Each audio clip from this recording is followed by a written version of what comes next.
tape recorder has been a big benefit to us in passing some of the time away in our transit out to the moon.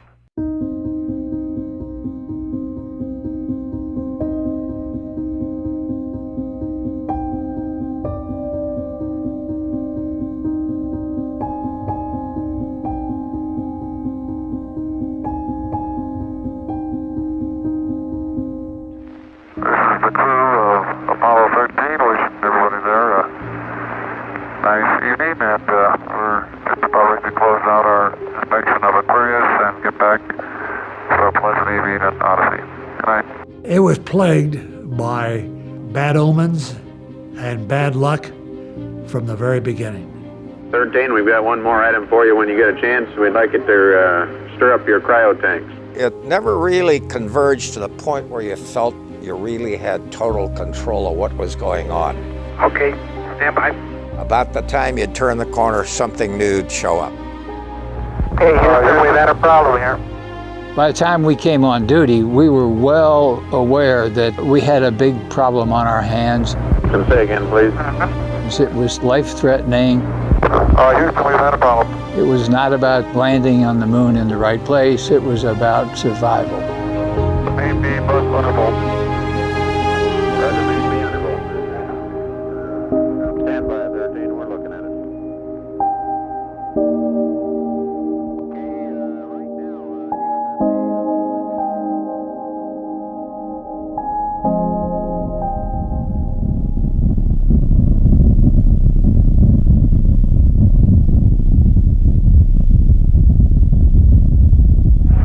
Saturn V building up to 7.6 million pounds of thrust, and it has cleared the tower.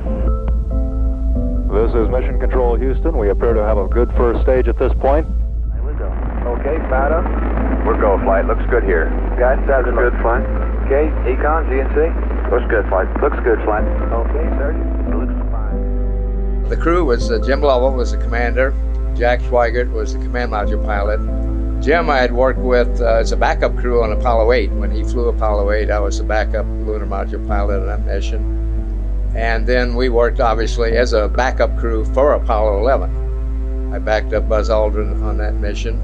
Jack Schweigert, because of a measles threat, replaced Ken Mattingly 2.5 days before launch. So that was something that never happened before or since, I don't think, on a mission.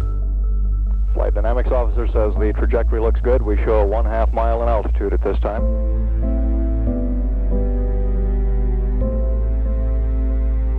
We had 4 teams in mission control. We did this from a standpoint of easing the shifting schedule, being able to train for very specialized events during the course of the mission. And then one of us always designated as sort of a lead.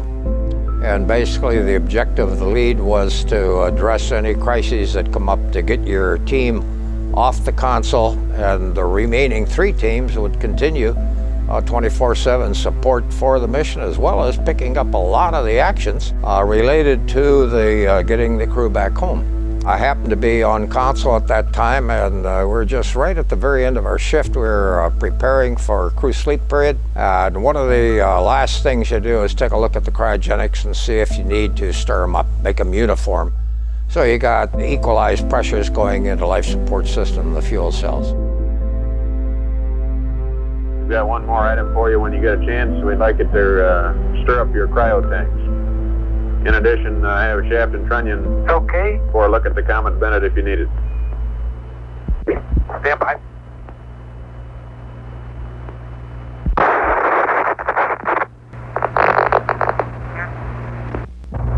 Okay, Houston, we've had a problem here. Can say again, please. Houston, we've had a problem.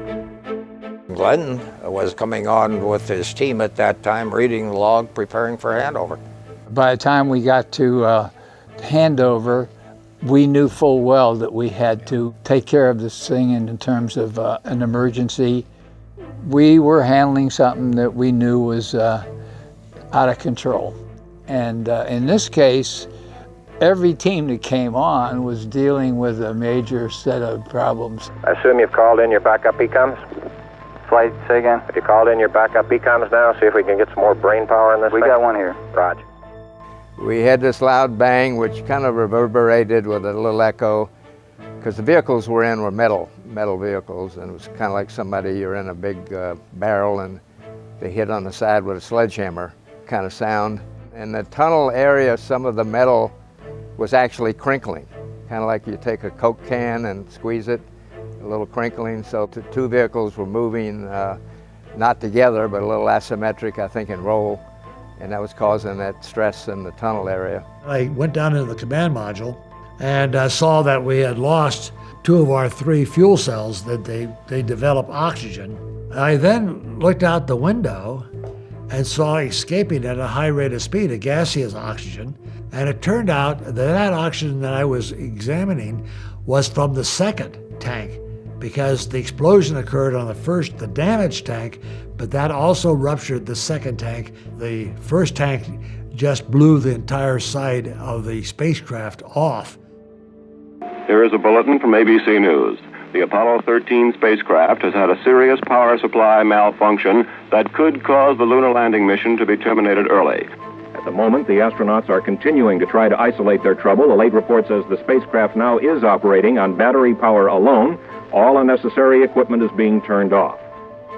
Oh, within a couple of minutes when I got to my position, from looking at the instrument panel, 2 meters had the needles on oxygen tank 2 in the bottom, and they were fed by different sensors, which are unlikely to fail at the same time. So I knew we lost tank 2. Without looking at mission rules, I knew that was an abort. Here in Mission Control, we're now looking towards an alternate mission, swinging around the moon and using the lunar module power systems.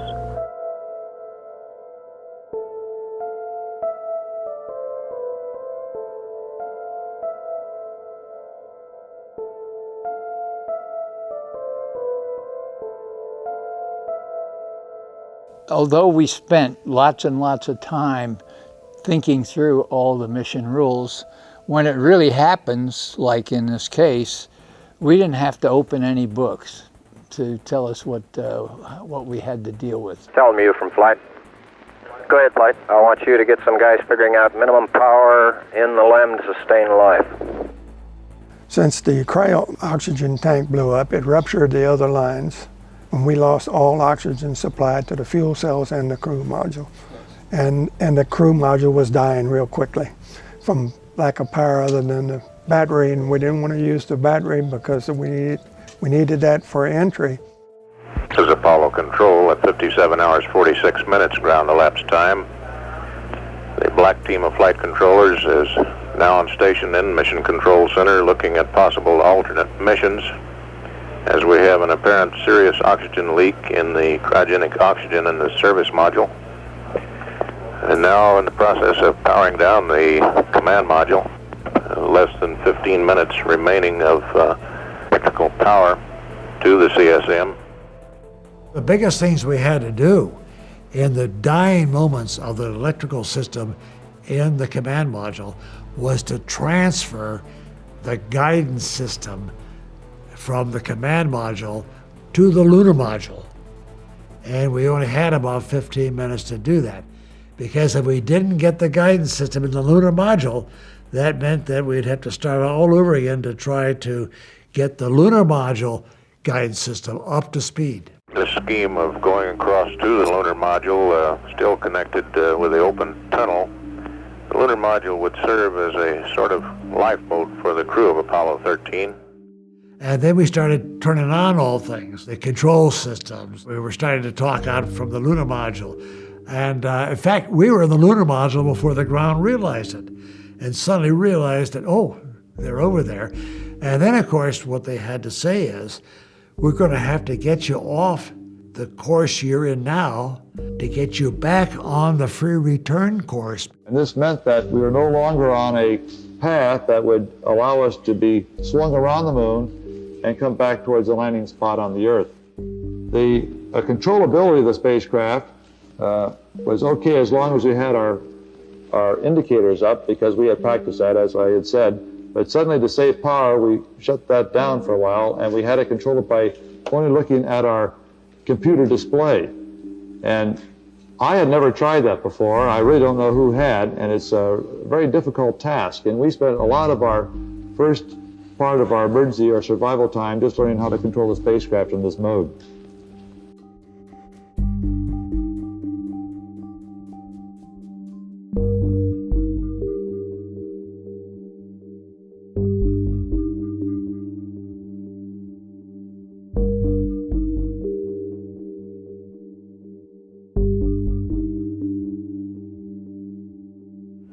The Paracynthian near the moon, they would use the descent propulsion system of the lunar module for trans-Earth injection burn at about 79 hours 30 minutes ground elapsed time.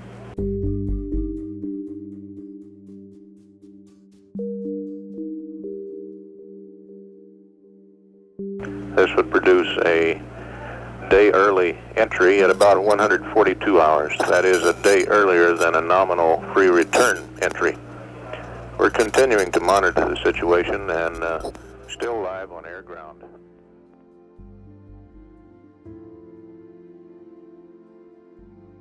No, I think to me the loss of comm was business as usual. Every mission, as you went around the backside of the moon, you had LOS and then AOS, and I didn't have any reason to figure we wouldn't be back in the communication when we came out the other side. I spent a good part of the time with Jack Schweigert primarily. Jim wasn't that interested. He'd been to the moon and seen it. We shot a lot of pictures. We had 2 cameras out and we were shooting pictures like crazy, like tourists.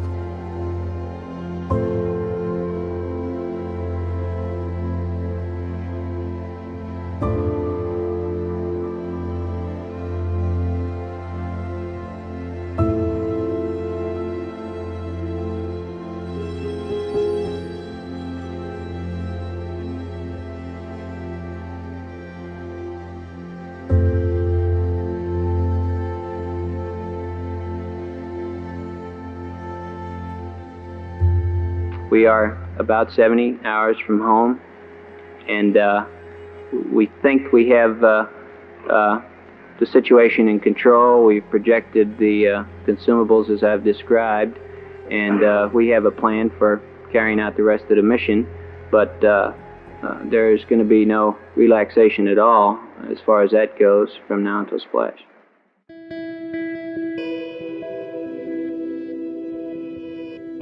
Our first maneuver was to get us back on free return. The second one was to get us home early.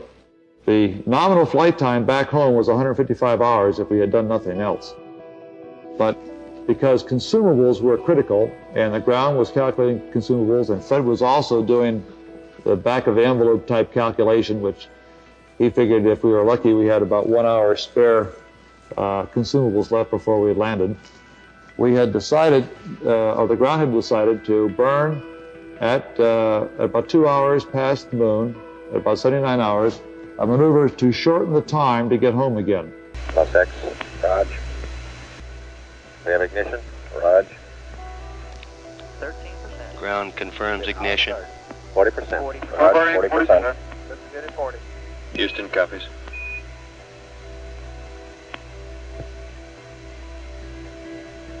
Stable control.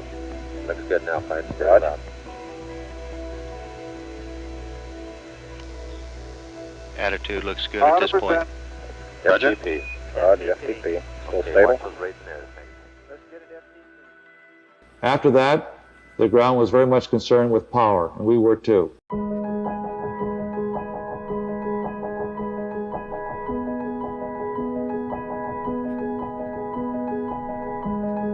Command module just slowly kept going down in temperature until I think just prior to re-entry, it was down to about 38 degrees. And along with that, it was a sort of a chilling coldness. The walls were perspiring, the windows were completely wet, and it wasn't too healthy. I recall that we went in there to get some hot dogs one day, and it was like reaching into the freezer for the food. One of the potable water lines was frozen the morning of entry on the last day. That's how cold it was in there, without active thermal control. Of course, as the temperature went down, we became concerned about keeping warm. And Fred and I broke out our lunar boots, which we had stowed away in the lunar module, and Jack looked at his wet feet a couple of times. But he had an extra set of underwear, so he put that on. We actually had a third little sleep restraint, which Fred then put on and buttoned up and kept a little bit warm. The command module was very wet.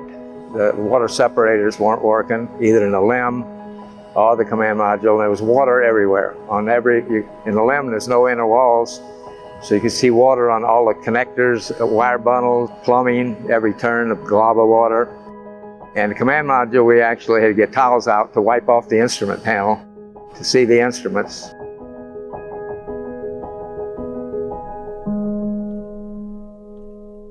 The carbon dioxide canister was filling up quite rapidly, and we had to figure out a way of using the canisters in the command module and place them in the lunar module systems.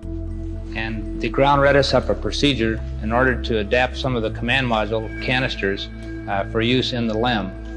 And as they read this thing up, Jim and I constructed one of these things.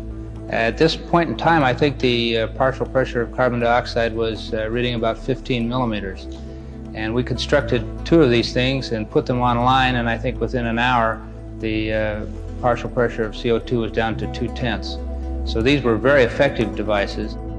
About the time that we had the lithium hydroxide canisters in place running on the line, my team came in from the rest period, and trajectory team came up. Jerry Bostic was running that, basically said, I don't know what's going on, but our trajectory's shallowing out. We had to figure out how to perform maneuver without a computer display system, and this was one procedure that they developed, I believe, for Apollo 8.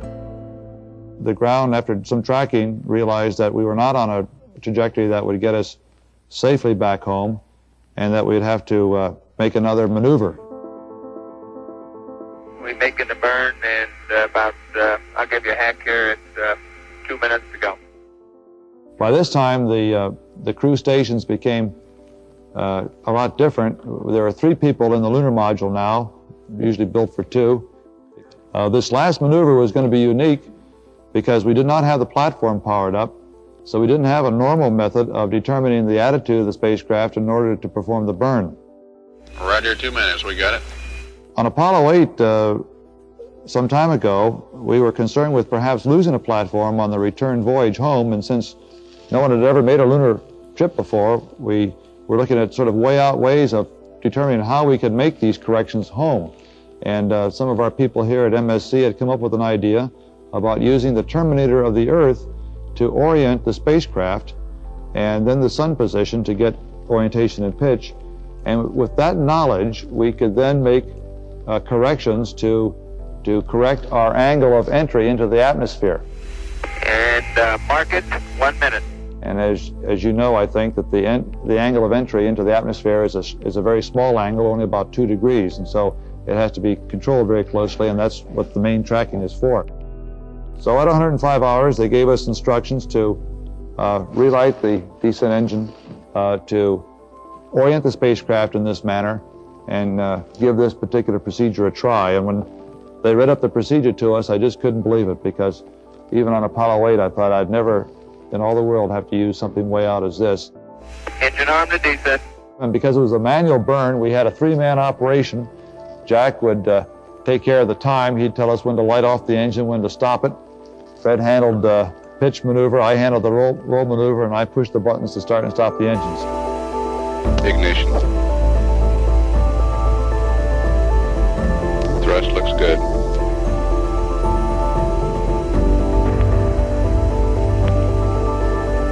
Shut down. 470. Okay, looks good. Nice work. Let's hope it was.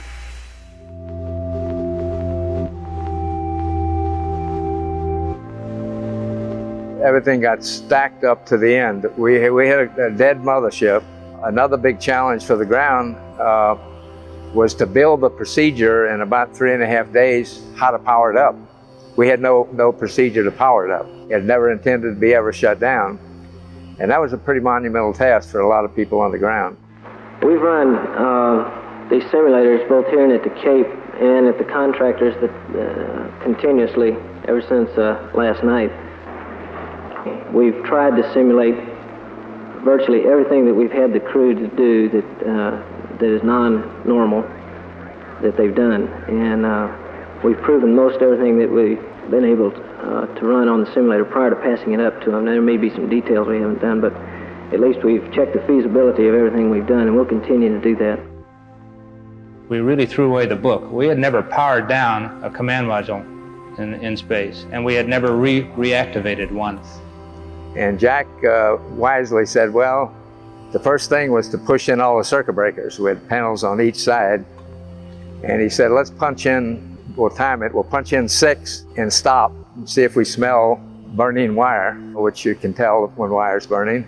And then we'll step ahead and do the next 6. So we went through the initial activation that way, knowing things were wet. Now, we were, I think, saved in a second-hand way by the Apollo 1 fire, because they rewired totally both vehicles, so everything was virtually waterproof. Normally when you come home, you have only the command and service module.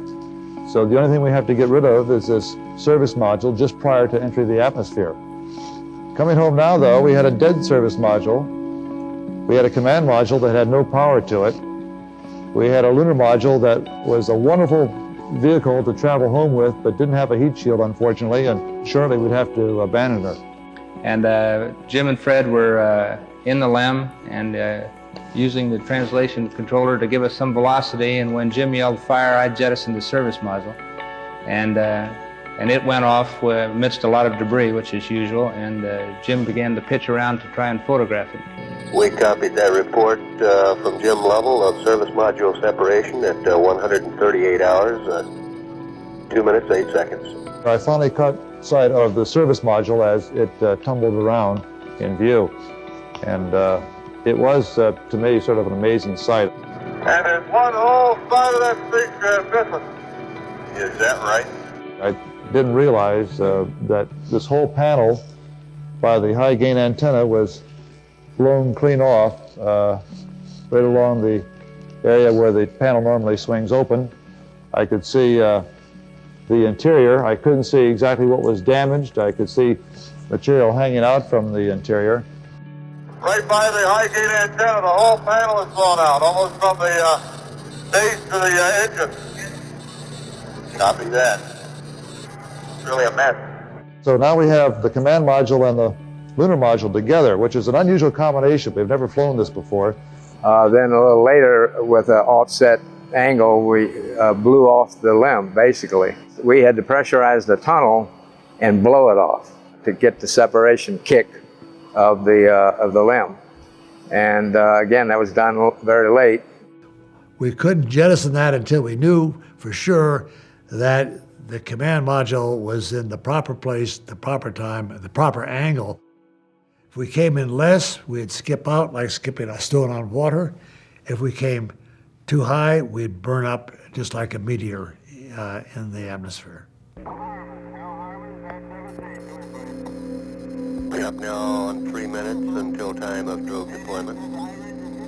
Standing by for any reports of acquisition. Got a report that Orion 4 aircraft has acquisition of signal.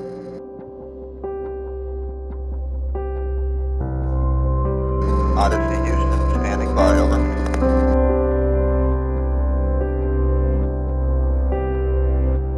Okay, we read you, Jack.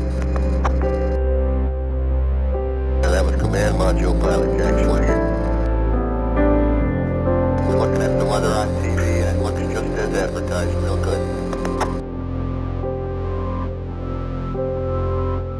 It's been 2 minutes now from time of drogue deployment.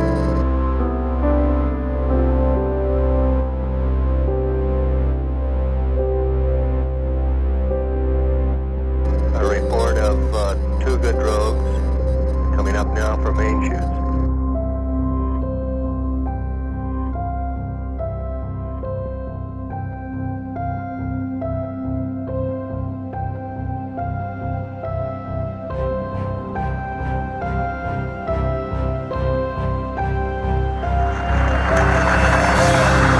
Odyssey, Houston, we show you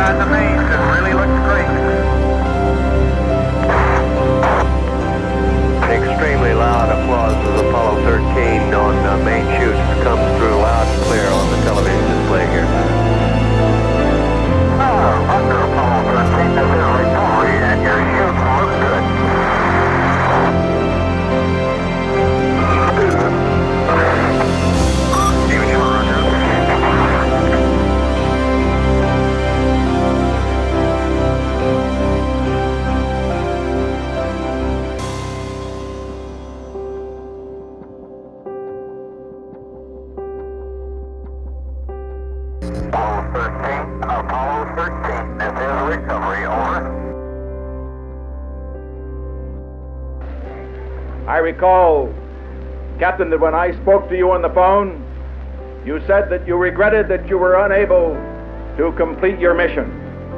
I hereby declare that this was a successful mission.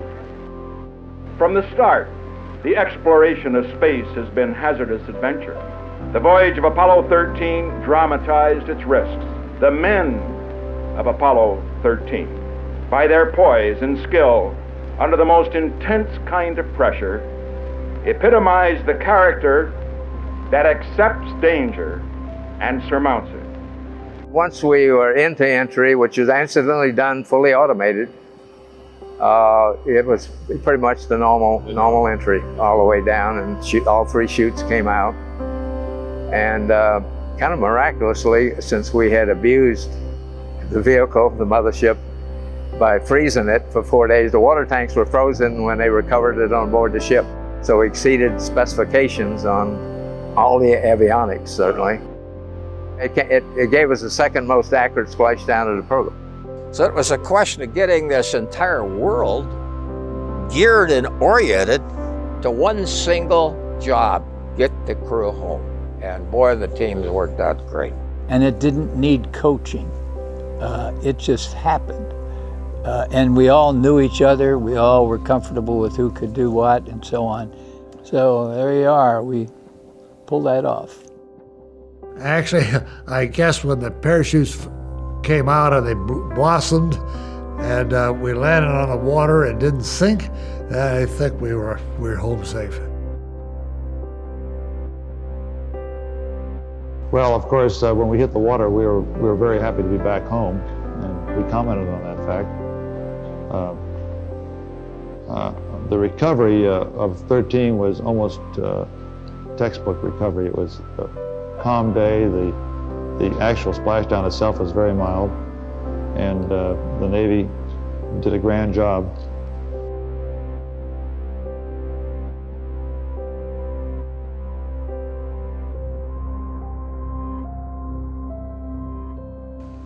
If anything, has increased my confidence in the ability of this nation's space program to take an unusual situation and react to it and come out with a successful conclusion. I consider recovery of the crew a successful conclusion of it. But I have nothing but the utmost admiration for the people on the ground who worked tireless hours to get us back.